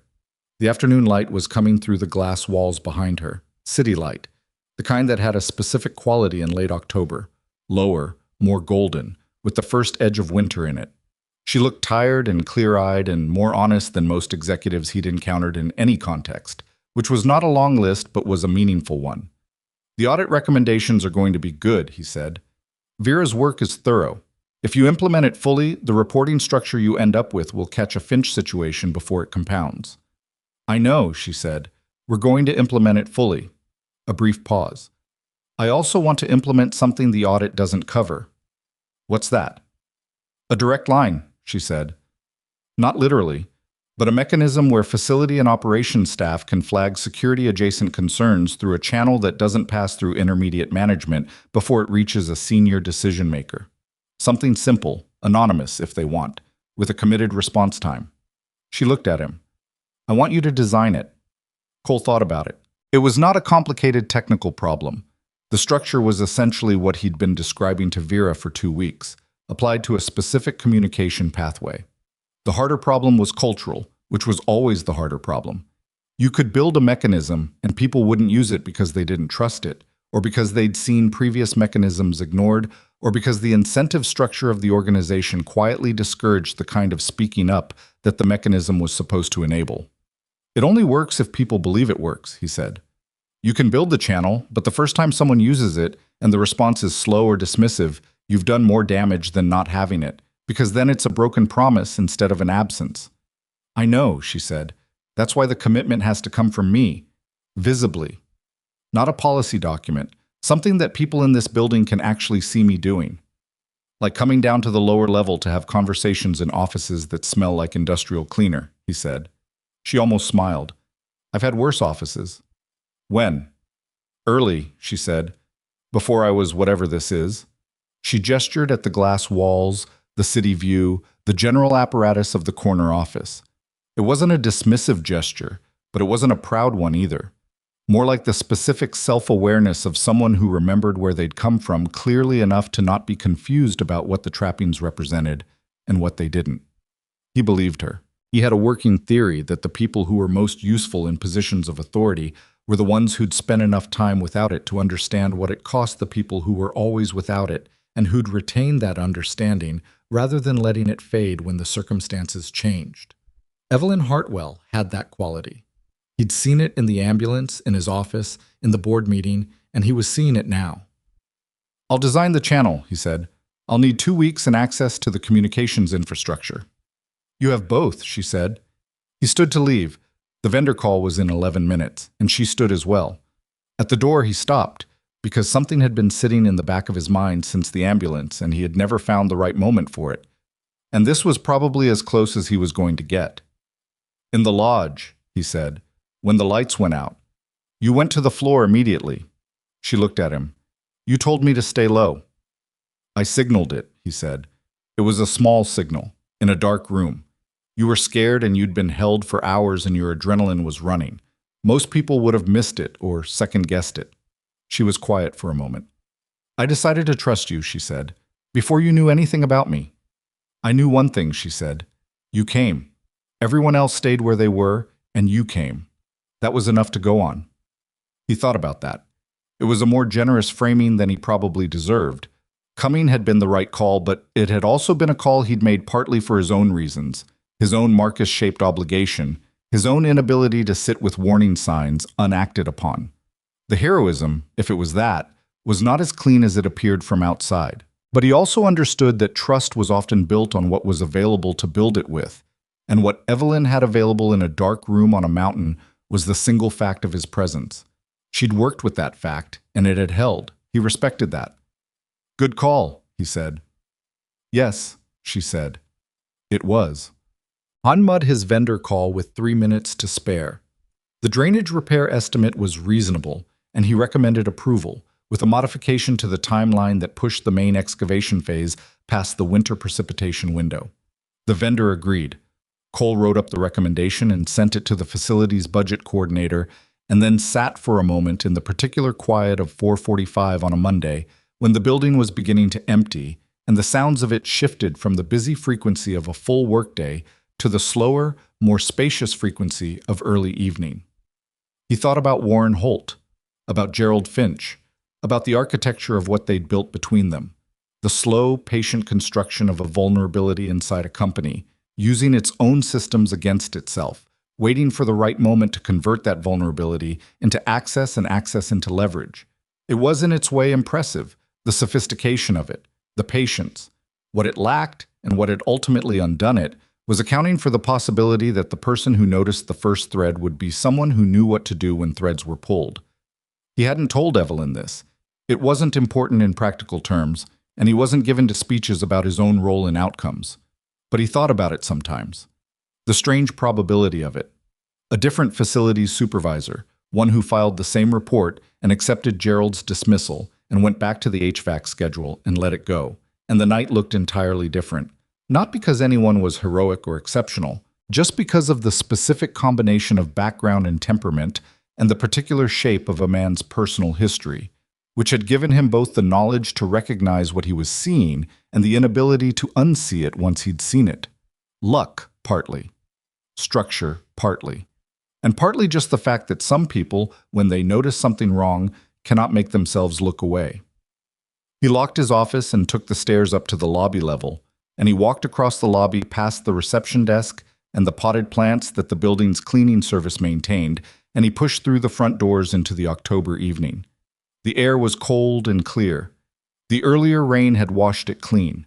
Across the parking structure, he could see the first stars coming through in the east, faint and early, the way they came in autumn when the light faded faster than you expected.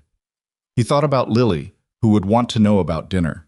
He thought about the door hinge that was fixed and the marine ecosystem project and the blueberry pancakes. He thought about Vera's next session on Thursday and the communications channel design that he'd been sketching mentally since Evelyn asked for it. He thought, briefly and without the weight that it used to carry, about Marcus. About what Marcus would have made of all of this. The corporate conspiracy, the mountain lodge, the federal investigation, the facilities supervisor who turned out to be more than a facilities supervisor. Marcus had possessed a particular and irreverent sense of humor about the distance between what situations appeared to be and what they actually were. He would have found something in this to appreciate. Cole got into his truck and drove toward his daughter. The Meridian story was going to be loud for a while. His name was going to appear in places he didn't seek out and didn't particularly want. The legal process would take what it took, and the audit would produce its recommendations, and the company would implement them or not. And the world would keep running on whatever combination of careful people and structural luck managed to hold it together on any given day. He couldn't control most of that. What he could control was the channel design and the drainage repair timeline, and whether the HVAC maintenance schedule for the winter prep cycle was properly distributed to his team before the first hard freeze. And Lily's dinner. He stopped for groceries and bought the ingredients for the pasta she'd requested 3 times in the past 2 weeks. And that he'd kept not getting to. He stood in the produce section and picked out tomatoes with more care than was probably necessary, and thought about nothing in particular, which was its own kind of relief after weeks of thinking about very specific things very carefully. He was in the checkout line when his phone buzzed. A text from Evelyn. 4 words. The plant looks better. He'd moved it to the windowsill in the conference room 2 days ago, so it got actual light. He typed back. Give it another week. She sent back a thumbs up. He pocketed his phone and paid for the groceries and went home to make dinner, in the ordinary house where an ordinary evening was waiting, small and uncomplicated and exactly the size of itself, which was, he had learned, through considerable difficulty over a considerable number of years, Part 5, the size of a life. The pasta was overcooked by 4 minutes because Lily had called him into the living room to look at something on her tablet, a video about bioluminescent plankton that she'd found while researching her marine ecosystem project. And he'd stayed longer than he intended because the video was genuinely interesting and because Lily had a way of explaining things she'd just learned that made him want to keep listening. They ate at the kitchen table with the slightly mushy pasta and a salad he'd thrown together from what was left in the refrigerator.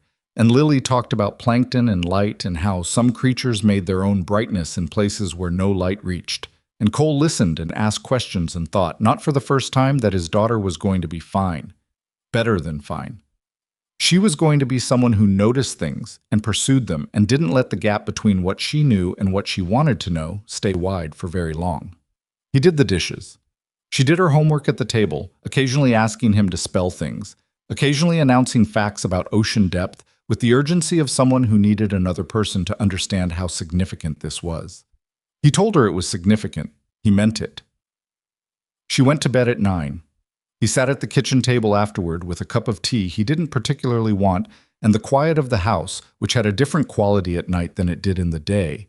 Denser, more attentive, the kind of quiet that invited thinking whether you wanted to think or not. He thought about Warren Holt, who was sitting in a federal holding facility 40 miles away, having cooperated with investigators in the way people cooperated when the alternative was significantly worse. He thought about Damian Crowe, who had a court date in 6 weeks, and whose lawyer had filed for a reduced charge arrangement based on the quality of information Damian had provided about Meridian's operational contacts. He thought about the 2 men from the lodge, the heavyset one whose name turned out to be Ray Sutter, the younger one named Paolo, both of whom had their own attorneys and their own arrangements and their own versions of the night that were being processed through the machinery of the legal system at whatever pace the machinery preferred. He thought about Gerald Finch, who had hired his own attorney and was not cooperating, which Calloway had mentioned with the tone of someone who found the decision strategically puzzling but professionally familiar. All of it was still in motion. That was the thing about these situations that civilian narratives tended to compress. The aftermath was not a resolution. It was a continuation, just in a different register. The danger was gone, but the process wasn't finished, and the process had its own demands. The formal statement he'd given to the U.S. Attorney's Office the previous week, the possibility of testimony if the cases went to trial, the ongoing audit work, the communications channel design that was now in its 3rd draft, and getting closer to something Vera Okafor had described as genuinely implementable rather than just theoretically sound. He was tired, in the specific and not unpleasant way of someone who had been doing necessary work for an extended period and could feel the end of that particular stretch approaching without being quite there yet. He finished the tea, rinsed the cup, and went to bed. The formal sentencing hearings began in February, which in the legal calendar was considered swift, and Cole attended the 2 that required his presence and read Calloway's summaries of the others. Warren Holt received 7 years. The cooperation credit had been factored in. Without it, Calloway told him, the exposure would have been closer to 12. Holt had sat in the courtroom through his sentencing with the specific composure of a man who had made his calculation and was committed to it, and Cole, watching from the gallery, had thought that the composure was both impressive and slightly sad. The quality of someone who had spent so long treating consequences as abstract variables to be managed that the actual weight of them had become difficult to access. Gerald Finch had ultimately cooperated, 4 weeks before the hearing, when the evidence against him became comprehensive enough that his attorney's position shifted. He received 4 years and a permanent bar from corporate security employment. He had not looked at Cole during the hearing, which Cole had not expected him to do and had not required. Damian Crowe received 3 years with a possibility of parole at 18 months, the reduction reflecting both his cooperation and the mitigating fact that none of the 3 lodge occupants had been seriously harmed. In the hallway outside the courtroom, after the hearing, Damian had been standing with his attorney waiting for processing, and Cole had passed within 10 feet of him. Damian had looked at him, not with hostility, not with the performing confidence of the mountain lodge, but with the particular flatness of someone looking at the person who most clearly represented the place where everything went wrong for them. Cole had held his gaze briefly and then moved on. There was nothing useful in that moment for either of them. Ray Sutter and Paolo each received 2 years. They had been, as far as the investigation could establish, hired contractors with limited knowledge of the full scope of what they'd been engaged to do. Limited knowledge was not the same as innocence, but it was a different category of culpability, and the law made room for the distinction. 2 Halcyon board members received civil penalties and were removed from the board. The third, the one Evelyn had described as genuinely misled, retained her position through the board reconstruction, a decision that had generated some external commentary from the financial press, most of which Cole didn't read because it was primarily interested in the narrative and not particularly interested in the texture of the actual situation. The board reconstruction itself was finished by late January. 3 new directors. One of them was Patricia Sohn, who had been on the audit committee in an advisory capacity and whom Evelyn had evidently decided was someone worth keeping closer to the center. Cole had no opinion on corporate governance that he felt strongly enough to state, but he found the choice unsurprising in a way that suggested it was probably correct. On the last Friday in February, Vera Okafor sent him an email that said, with her characteristic economy, implementation approved, full scope, your design, thought you should know directly. Cole read it at his desk, between a facilities budget review and a call with the parking structure drainage contractor, and he sat with it for a moment in a way that he didn't usually sit with professional news. The communications channel, the dead man switch reporting system, the direct pathway for facility and operations staff to flag security concerns without passing through layers of management that might or might not be trustworthy, was going live across Halcyon systems in March. His design, built on his understanding of where the previous system had broken and why and at what cost. He thought about Marcus briefly, not with grief exactly, that had modulated over the years into something quieter and more integrated, present but not sharp, but with the specific awareness that this piece of work had its origins in a loss that had never fully resolved, and that the resolution it had found here was partial and indirect and real. The channel wasn't going to prevent every failure. Systems didn't work that way. But it was going to make it harder for the next Gerald Finch to sit on the next critical report and let the next preventable thing happen because the structure made prevention optional. That was something. He replied to Vera's email. Good. Thank you for the work. She replied, you too. Evelyn told him about it in person, which he hadn't expected. He'd assumed the email from Vera was the notification, complete. But she appeared at his office door on Friday afternoon, coffee in hand, and said the board had formally approved the full implementation that morning, and she'd wanted him to hear it from her. You could have texted, he said. I could have, she agreed. She came inside and stood near his desk, looking at the potted plant, which had recovered substantially over the past 4 months. New growth at the tips, a noticeably healthier color, the visible results of adequate light and regular water, and the modest attention of being remembered. It looks good, she said. Turns out it just needed the right conditions, he said. She looked at him with the expression that had become familiar, the slight compression at the corners that was her version of a smile when she found something both accurate and slightly pointed. I didn't come down just for the channel approval, she said. I figured, he said. She set her coffee on the edge of his desk in the way she always did, both hands free, which he'd noticed she preferred when she was about to say something she'd been holding for a while. The security function is being rebuilt, she said, top to bottom. New leadership, new structure, the full audit recommendations integrated. We're posting the director role next week. I saw the internal memo, Cole said. I'm not asking if you want the director role, she said. I know you don't. Correct, he said. I'm asking if you'd be willing to be involved in the selection process, the candidate interviews.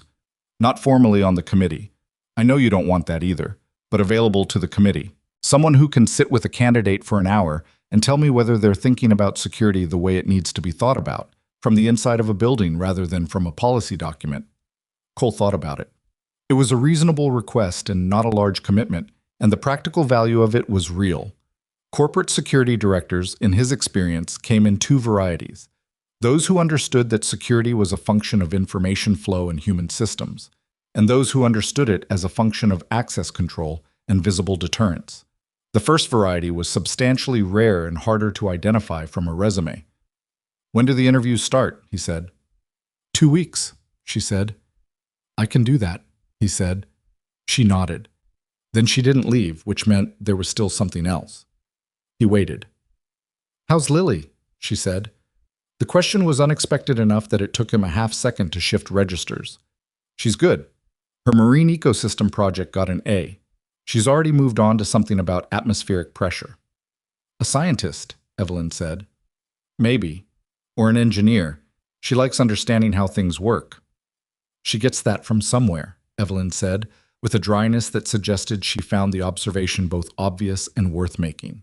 He didn't respond to that because it wasn't necessary and because he was aware, in the quiet way that he was aware of most things that he chose not to act on immediately, that the conversation had moved into territory that was slightly different from the professional register they'd maintained for 4 months. Not inappropriately, just different. The difference between two people who had been through something significant together and were still, 4 months later, working out what that meant for the ordinary texture of their interactions. He didn't know what it meant. He suspected she didn't either. He was comfortable with that uncertainty in a way that would have surprised him 5 years ago, before he'd learned that not all open questions needed to be closed quickly, and that some of the most important things in a life developed on their own schedule regardless of whether you were trying to manage them.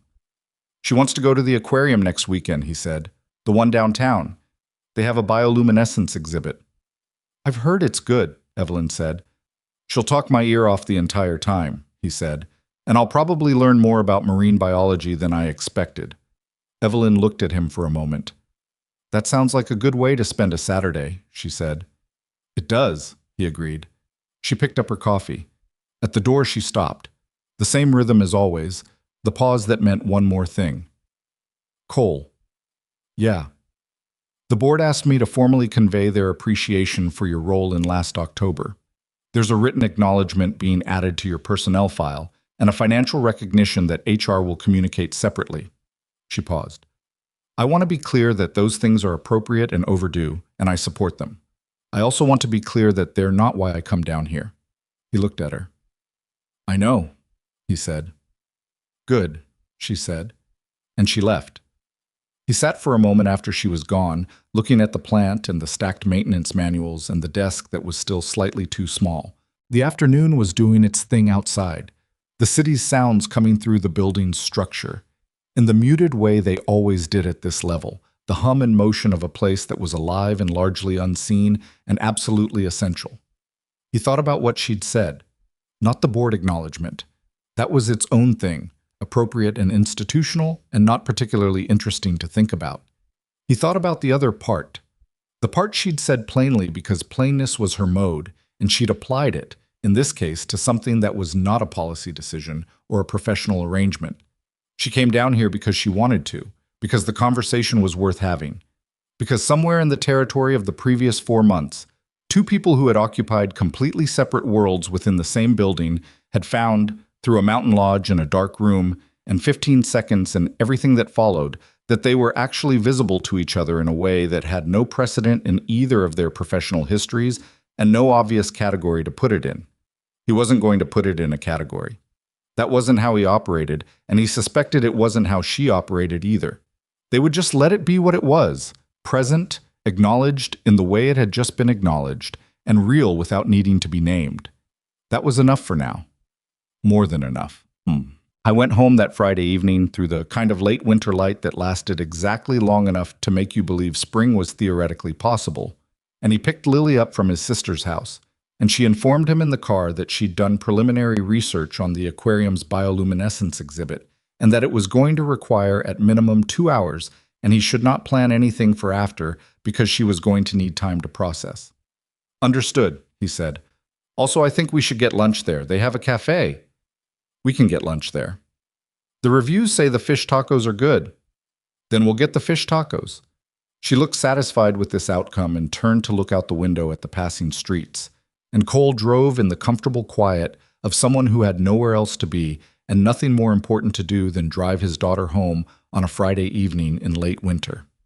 The city moved past them, ordinary and complicated and full of things that were working correctly and things that were quietly broken, and people who were doing their jobs well, and people who were cutting corners in ways that would eventually matter, and all the machinery of a world that kept running on some combination of systems and luck, and the individuals who noticed when something was wrong and did something about it anyway. He thought about Marcus, and about the 18-year-old version of himself who had joined the Navy with the particular confidence of someone who thought he understood what mattered and hadn't yet learned how much more complicated the answer was. He thought about the man he'd become through the decade of difficult work and the losses it carried, and the different man he'd tried to become afterward, when Lily arrived in the calculus of what he was willing to risk and for whom had reorganized itself completely.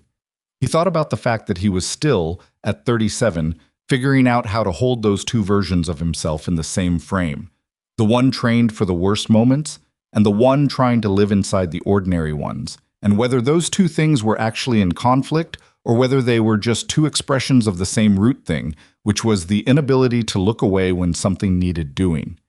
He'd spent a long time thinking they were in conflict. The Mountain Lodge had complicated that, because the Mountain Lodge was not about heroism. He needed to be clear about that, at least to himself, because the story that was forming in the external world, in the legal documents and the news coverage and the personnel file acknowledgement, had a heroism shape to it, clean and legible and satisfying. And that shape was not inaccurate exactly, but it was incomplete in ways that mattered. What had actually happened was this. A man who had been trained to handle certain situations had encountered one of those situations because he'd been paying attention when paying attention was inconvenient, and he'd made a series of decisions inside it that were informed by training and by fear and by the specific weight of a loss he'd carried for years. And some of those decisions had worked, and some had been closer than they looked. And the outcome was good, but it was not guaranteed.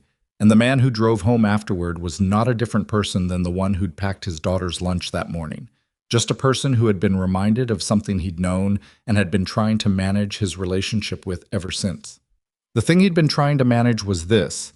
He was someone who could not make himself look away. Not from broken HVAC systems. Not from access logs that didn't add up. Not from a woman on her knees in an abandoned lodge who had put her hands out in front of her because she was trying to figure out what she could work with. He'd tried, after Marcus, to put that capacity somewhere manageable, to find a life-sized container for it, a job, a daughter, a quiet house, a potted plant, to be useful in ways that didn't cost as much. And he'd succeeded, mostly. The container had held, but containers were not walls. They didn't prevent the contents from being what they were. They just gave them a shape.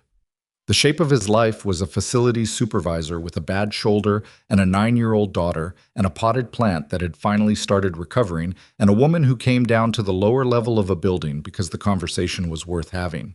It was Tuesday morning reports and vendor calls and HVAC compressors and a pasta dinner that ran 4 minutes over because bioluminescent plankton were more interesting than cooking times. It was also, when it needed to be, 15 seconds in a dark room with 3 men who had made the mistake of thinking that what they could see was everything there was to see. Those two things were the same life. He understood that now in a way he hadn't quite before. Not as a conclusion he'd reached through careful reasoning, but as something that had settled in him over the 4 months since October. The way physical injuries settle, slowly, imperfectly, leaving you changed in ways that were both a limitation and a kind of knowledge. He turned onto his street. The houses were lit from inside, the specific warmth of Friday evenings when people had come home and closed the door on the week. His own house was dark in the front. He'd forgotten to leave a light on, again. But the porch light was on, which Lily had apparently remembered when she left that morning. A small act of forethought that hit him somewhere in the chest in the way her small acts of forethought always did. She was getting there, in her own way, at her own pace, developing the person she was going to be. He was not going to be able to protect her from everything difficult that was coming. He knew that clearly, and it was the one knowledge he had never fully made peace with and suspected he never would. But he could be there, consistently, reliably, at the kitchen table and in the car, and at the aquarium looking at bioluminescent plankton for 2 hours while she talked about light in the deep ocean where no light was supposed to exist. He could be someone she knew how to find. That was the job. Not the one in the personnel file. The one that mattered. He pulled into the driveway, killed the engine, and sat for a moment in the quiet of the car while Lily gathered her bag from the back seat and opened the door, already talking about what she needed to do before Sunday if they were going to be at the aquarium by 10. "You're not listening," she said. "I'm listening," he said. "You have the face you make when you're thinking about something else." He looked at her. She was standing in the driveway with her bag over one shoulder, backlit by the porch light she'd remembered to leave on, looking at him with the same steady patience she'd had since she was 6 years old, when she'd decided he was worth waiting out. "I was thinking about the aquarium," he said. She studied him.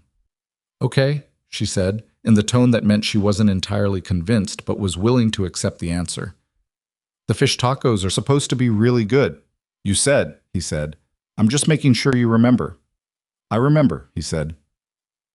He got out of the car and followed her inside, into the lit warmth of the ordinary house, where the bedroom door hinge was fixed and the refrigerator was stocked and the weekend was waiting, uncomplicated and specific and exactly the size of itself. He locked the door behind him. Outside, the winter evening was doing what winter evenings did, deepening, settling, the cold working its way into the quiet streets. Somewhere in that city, cases were being processed and systems were being rebuilt, and the slow work of consequence was grinding forward at its own necessary pace. Somewhere farther away, on a mountain above a road that was just a road again, an abandoned lodge sat empty in the cold, its generator silent, its sprinkler pipes holding. Some rooms, once something has happened inside them, never quite go back to being only themselves. They carry the event the way people carry things. Not visibly, not dramatically, but in the changed quality of the air, in the particular silence that settles in a place where something real once happened between real people under real pressure. Cole Maddox had been in a number of such rooms. He carried them too, the way he carried Marcus and the training and the shoulder that still complained when the weather turned, the way he carried everything that had shaped him into someone who could walk into a dark room with nothing in his hands and 15 seconds and find it sufficient. What he'd learned, slowly, imperfectly, across more years than he would have liked, was that carrying things and being defined by them were not the same. You could carry the weight and still move. You could hold the hard things and still choose what you reached for. He reached for the ordinary things, deliberately, every day. That was not a retreat from who he was. It was the fullest expression of it, the understanding that the capacity to do the difficult thing was most meaningful when it lived inside a life that was also full of fish tacos and overcooked pasta and a daughter who remembered to leave the porch light on. 15 seconds had been plenty. The rest of it was just living.